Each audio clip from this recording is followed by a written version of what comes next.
This is DC Channel Guns. Like and subscribe. Thank you for watching. What up? This is DC Channel Guns coming at you another gun video. Appreciate you watching. Like, share, and subscribe. I want to appreciate all my subscribers. I want to appreciate all the good information. I appreciate y'all for being in attendance and watching the video and supporting the channel here. I appreciate that. Now, I've been getting a lot of questions and stuff when it comes to AR pistols. I'm talking about there's so much information out there when it comes to AR pistols and stuff like that. Now, the question that I keep getting asked and stuff, why do you need an AR pistol and stuff? I'm talking about, I guess there are new gun owners and stuff like that. There are so many videos that people are talking about the AR pistols and stuff. Now, just telling you my experience and stuff. Now, as growing up and stuff like that, I seen the AR platform and stuff when I first started building them and stuff. The AR pistol was already out, but before the technology came, when it came to the braces and stuff like that, it was very difficult to pretty much build. Pretty much what everybody was known for was the SBR, short barrel rifle. Now, as far as the ATF, anything shorter than 26 inches was considered a SBR, if I'm correct with the inches or whatever. But last time I looked, I think it was 26 inches. Now, back then you have to pay a $200 tax stamp to send it in. You had to fill out your information, put all this information, all this kind of stuff, and send it in. Now, I was looking at to do that a long time ago, but there was so much information, people trying to scare you about, the government just walk in and, I don't know, like I said, some of that could be true with some of the stuff that's going on now.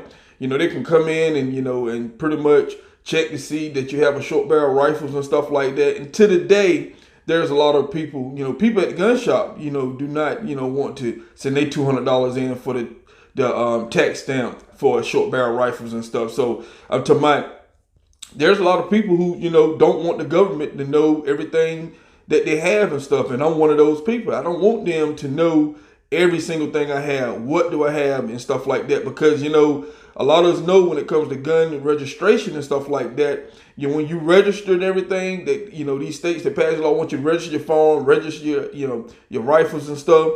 They want to know what you got and stuff like that, so they know where it at. And a lot of people is not comfortable with that. I'm not comfortable with that. I'm talking about, this is I bought it, it's mine. It's something private for me. I let people know what I have. That I want to know what I have. Everything I'm not gonna let people know what I have. So that is my own private business. But when it comes to registering your phones and stuff like that, that is a big problem. So when it came to the SBRs, a lot of people done it. Some people didn't. Now what came along was the pistol braces. Now, when it comes to the pistol braces and stuff, when it comes to short barrel rifles, I'm talking about this has been a long, drawn out process talking about this. I'm talking about the ATF had went back and forth, when we had the first pistol braces and stuff like that. Now, when it first started coming out, a lot of people started, without the brace on it, just the little round part, little short part that you put on your chin and stuff like that. People was, doing that and stuff. So, just put it on your chin, you couldn't hold it on your shoulder. I'm talking about, we have been going back and forth and back and forth. Now, like I said, when it first started, it was nice, cool and stuff like that. But then it started gaining attraction. And me, I was pretty much sticking to the rifle platform because I didn't want to deal with, breaking no type of rules or laws when it comes to SBRs and stuff.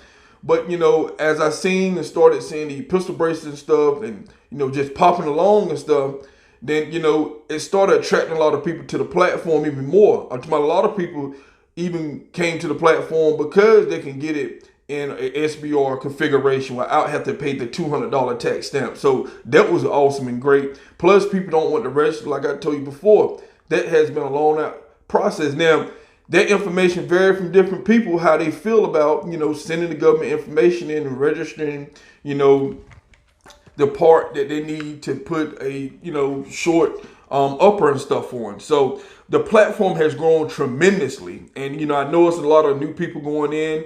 And I'm not an expert when it comes to the SBRs and stuff. There's a lot of information out there. But, one thing that has drawn me to the platform is a shorter base. Far as home defense, easy transport. I can take this apart, stick it in a book bag, both pieces in a book bag, in a regular book bag, and carry it around. There was people who, might use some type of violin case, guitar case, reconfigure it so they can carry it, put together and stuff. And, some people use, because it don't take a lot of room, some people, put them in their truck or got hidden apartments and stuff. So I'm talking about, the platform is an awesome platform to have. Now, like I said before, I don't want to pay the $200 tax stamp and stuff like that. If there's a reason why, people might go for the pistol brace, that could be one of them. I'm talking about, that's one of mine. I'm talking about, but the pistol brace has really came a long ways. And, when they first came out, you had, just the one solid piece brace that you stick on. Well, first of all, you started off with the little round, the nub part, which is like the buffer tube part, where you just put to your chin. And then they came with like a fin model. They had one, they had that one that you stick your arm and stuff in it. Different companies was bringing that out. And, now we're here with this one, the one I like now. I'm talking about, when you're looking at these braces like these right here, I'm talking about, they came a long ways. Now, this brace here will allow you to adjust, to adjust this, like a stock and stuff. And, give you that length and stuff. You can shorten it up. And so, like I said, these braces, they came a long ways. The ATF pretty much has been changing, sending out letter after letter. Every time I would see that, you can't do this, you can't put it to your shoulder, you can't put it to your shoulder. This don't make it an SBR because you can put it to your shoulder. It's all over the place.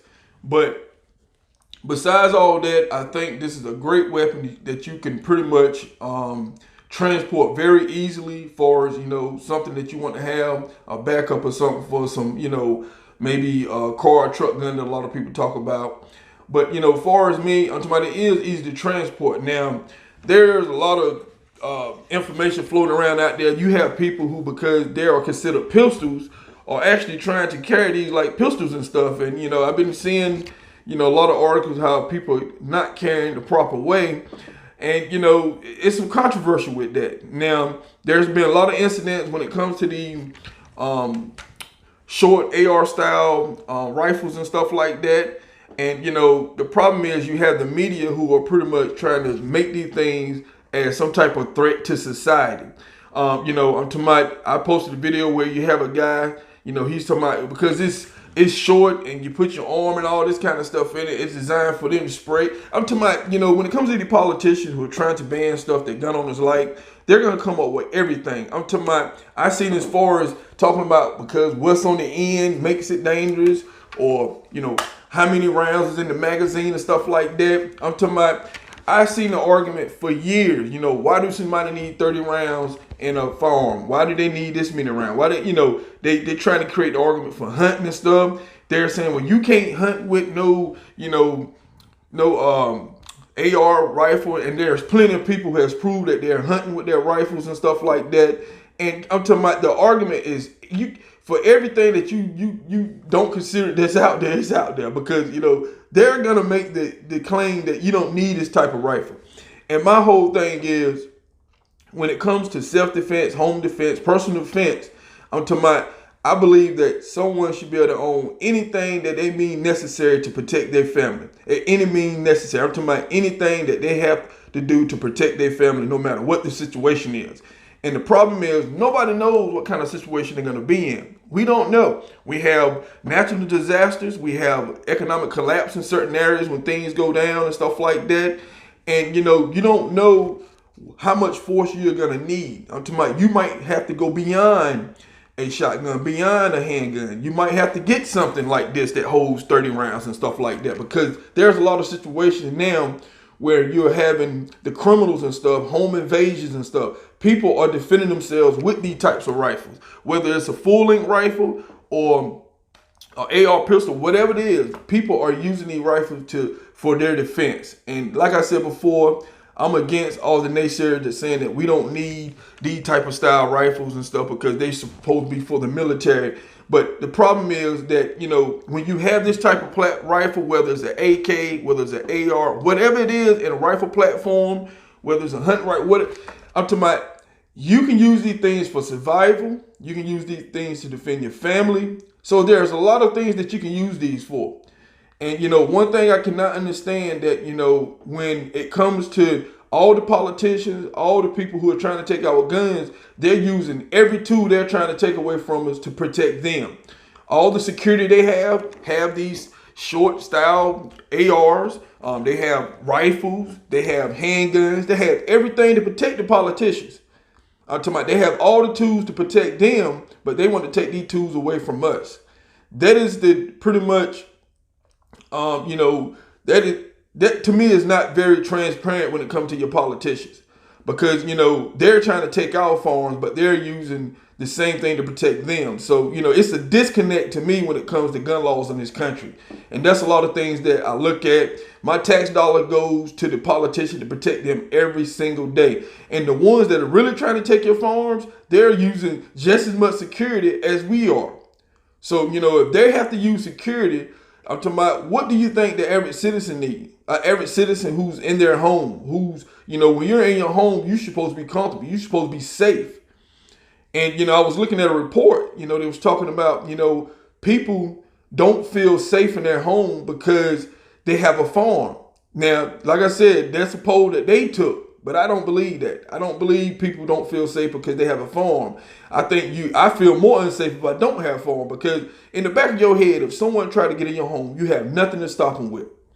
And, if they have a knife, or they might have a farm and stuff, I'm talking about, you can't take a knife to a gunfight. You can't take a baseball bat to a gunfight. You just can't. So, you need something to equal the force of whatever force is used upon you. And if someone else have a farm trying to get in your home, or whatever the case may be, I think you need a farm. And if it's multiple people, you might need to up your force to one of these things here that they're trying to, pretty much take away from you to protect your family. So when it's time to you protect yourself, people can say all the stuff they want to, but when your life is in danger, in your head, there is not such reasonable force that you must use to stop the threat. I'm just telling you right now. So just want to talk about that a little bit. This is DC Channel Guns, and I'll catch you on the next one. This is DC Channel Guns. Like and subscribe. Thank you for watching.